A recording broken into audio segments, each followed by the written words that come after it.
বাংলাদেশকে ভৌগোলিকভাবে তুলে নিয়ে এসে সম্পূর্ণভাবে ভারতের অভ্যন্তরে একটি ছিটমহল হিসেবে স্থাপন করা হয়, তখন কি আপনি নিজেকে স্বাধীন হিসেবে অনুভব করবেন, নাকি মনে হবে যেন আপনি একটি বিশাল কারাগারের ভেতরে আটকে আছেন? সত্য যে পৃথিবীতে এমন কয়েকটি দেশ আছে যারা ঠিক এই রকম পরিস্থিতিতেই রয়েছে, আর এই ধরনের দেশগুলোকে এনক্লেভ রাষ্ট্র বলা হয়।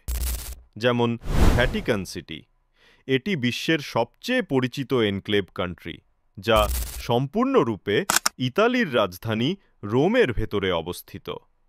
এটি শুধু একটি এনক্লেভই নয়, এটি বিশ্বের ক্ষুদ্রতম দেশ, যার মোট আয়তন আমাদের ঢাকা বিশ্ববিদ্যালয়ের মূল ক্যাম্পাসের আয়তনের অর্ধেকেরও কম। অন্যদিকে রয়েছে সান মারিনো। ভ্যাটিকান সিটির মতোই এটিও ইতালির অভ্যন্তরে অবস্থিত,